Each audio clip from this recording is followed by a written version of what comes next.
یہ جو غم ہے اور دل کے غم ہے اور دل کا بوجھ ہے اور دل کا اطمینان نہ ہونا، سکون نہ ہونا، یہ صرف ہمیں نہیں ہوتا، یہ صحابہ کو بھی ہوتا تھا، اور یہ ہر دور میں ہر جو ہے نیک لوگوں کو بھی ہوتا رہا، اور ظاہر ہے جو اللہ سے دور لوگ ہیں ان کو بھی ہوتا رہا۔ بہت سی کامن وجوہات جن کی وجہ سے دل بہت تھک جاتا ہے، وہ تب ہے جب انسان اپنے فیوچر کے بارے میں بہت زیادہ سوچتا ہے۔ فیئر آف فیوچر جو ہے وہ انسان کو اکثر تھکا دیتا ہے، یہ انسان کا دل اس لیے بھی پریشان ہو جاتا ہے کہ انسان جو اللہ نے اس کو دیا ہوتا ہے اس میں وہ مطمئن نہیں ہوتا۔ اور تیسری وجہ جس کی وجہ سے انسان کا دل جو تھک جاتا ہے وہ گریف ہے، غم ہے، اور اسی طریقے سے ڈیزائرز ہیں، شہوات ہیں۔ یہ جب کثرت سے انسان کے دل کے اوپر وارد ہوتی ہیں، بار بار انسان کے دل پر حملہ ہوتا ہے، تو اس وقت انسان کا دل جو ہے وہ بہت تھک جاتا ہے۔ جس طریقے سے انسان کا جسم تھکتا ہے، ذہنی طور پہ، جسمانی طور پہ تھک جاتا ہے، بالکل اسی طریقے سے انسان کا دل بھی تھک جاتا ہے، دل بھی پریشانیوں کے اندر گھر جاتا ہے۔ تو اللہ کے رسول صلی اللہ علیہ وسلم نے کہا یا ابا امامہ، کہ اے ابو امامہ، کیا ایسی چیز ہے، کیا ایسی پریشانی ہے تمہیں جس کی وجہ سے تم مسجد میں ایسے وقت میں ہو جو وقت نماز کا نہیں؟ تو سیدنا ابو امامہ نے کہا کہ یا رسول اللہ صلی اللہ علیہ وسلم، یعنی مال کی پریشانی اور اس کی وجہ سے پھر غم، مطلب زندگی بہت مشکل ہو گئی، ٹف ہو گئی ہے، اور اس پریشانی کی وجہ سے، اس کیفیت کی وجہ سے میں یہاں پہ مسجد میں آ گیا۔ آپ امیجن کریں کہ صحابہ جو تھے، جب ان کو پریشانی ہوتی، مشکلات ہوتی اور وہ اس طرح کے غم بوجھل ہوتا تو وہ کدھر رخ کرتے؟ مسجد میں رخ کرتے۔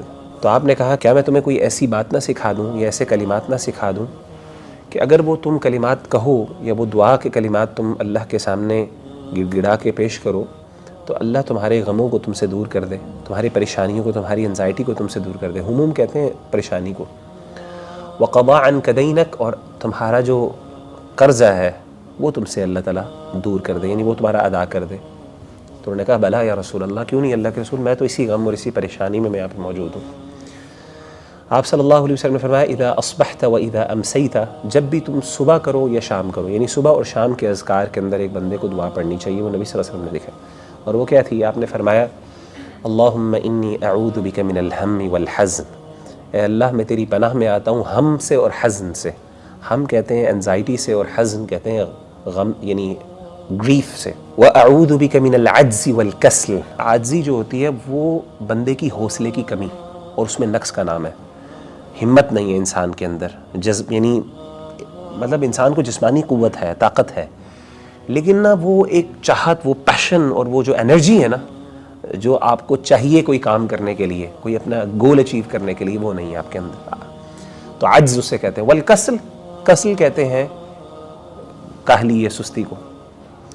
واعوذ بک من الجبن والبخل، اور اللہ میں تیری پناہ میں آتا ہوں جبن اور بخل سے۔ واعوذ بک من غلبۃ الدین وقہر الرجال، اور اللہ میں تیرے پناہ میں آتا ہوں قرضے کے غلبے سے، وقہر الرجال، اور لوگوں کے قہر سے، مردوں کے قہر سے، یعنی دشمن کے قہر سے اور اس کی زیادتی سے۔ تو کہتے ہیں کہ میں نے یہ دعائیں پڑھنا شروع کی صبح شام، تو اللہ تعالیٰ نے مجھ سے یہ دونوں چیزیں دور کر دیں۔ آپ دیکھیں کہ نبی صلی اللہ علیہ وسلم، یہ ایک روحانی، یہ دل جب بھاری ہو، پریشان ہو، یعنی انزائٹی نہ جا رہی ہو، اس طرح کے حالت میں ہو، انسان کو سمجھ نہ آ رہی، انسان کو نا بعض اوقات نکالنے کی ضرورت پڑتی ہے۔ کہاں پہ نکالنے؟ کوئی جگہ بھی نہیں مل رہی ہوتی، غصہ بھی نہیں نکال سکتے کسی۔ تو یہ ایک وینٹنگ کا طریقہ جو ہمارے دین نے ہمیں سکھایا وہ نماز کے صورت میں تھا۔